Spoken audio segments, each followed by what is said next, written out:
अभी आप लोगों के सामने अभी कुछ ही समय में विधानसभा के आम चुनाव होने वाले हैं और कांग्रेस के साथ साथ यहां भाजपा भी पिछले 10 सालों से राज कर चुकी है। भाजपा से पहले कांग्रेस ने 10 साल आप पे राज किया। अब पिछले 10 साल से भाजपा राज कर रही है और अब जब विधानसभा हमारे सर पर है तो ये लोग फिर से आप लोगों के बीच में आकर झूठे झूठे वादे करेंगी।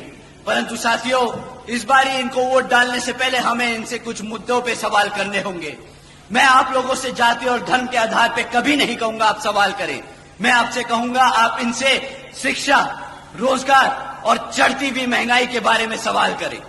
साथियों, अगर हम शिक्षा की बात करें तो यहां पिछले 10 सालों से सरकार ने 5000 से ज्यादा प्राइमरी स्कूल्स को बंद करने का काम किया है। एक तरफ हमारे पढ़ने लिखने के बच्चे की संख्या बढ़ रही है, दूसरी तरफ ये सरकार हमारे बच्चों के प्राइमरी स्कूल बंद करने का काम कर रही है। एक तरफ साथियों 2000 से ज्यादा सीनियर सेकेंडरी स्कूल है हरियाणा में, जिसमें से 1000 से ज्यादा स्कूलों में प्रिंसिपल तक की पोस्ट पे प्रिंसिपल्स नहीं है। अब साथियों ये बताइए कि पिछले 2027 से हमारे SC, ST, OBC समाज के छात्रों को स्कॉलरशिप का पैसा मिला कि नहीं मिला? यहाँ पे जितने भी कॉलेज के बच्चे बैठे हैं, बताइए आपको स्कॉलरशिप का पैसा मिला कि नहीं मिला? भाई साहब, इतना कम मना करोगे ना तो सत्ता तो दूर की बात है, स्कॉलरशिप भी नहीं मिलेगी। तो अपनी जो दर्द और दुख है उसके लिए आवाज उठाइए और बताइए कि मिला कि नहीं मिला। साथियों, जिस तरह आपको स्कॉलरशिप का पैसा नहीं मिला, इसी तरह इस बारी कांग्रेस की और भाजपा को वोट नहीं मिलेगा। आप लोगों का वोट हाथी और चश्मे पे पड़ेगा।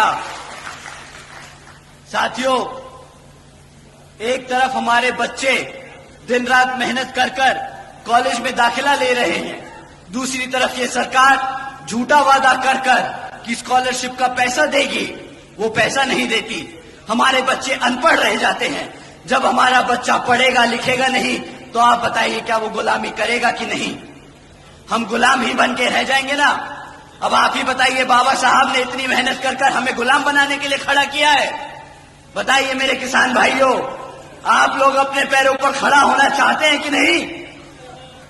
साथियों, अगर आप अपने पैरों पर खड़ा होना चाहते हैं तो मैं आप लोगों से दरखास्त करूंगा कि आने वाले विधानसभा आम चुनाव में यहां बसपा और NLA के प्रत्याशियों को भारी बहुमत मतों से जिताकर श्री आदरणीय अभय सिंह चौटाला जी को मुख्यमंत्री बनाकर अपने यहां पर अपने लिए, अपने हितों के लिए काम कराने का काम करें आप सब।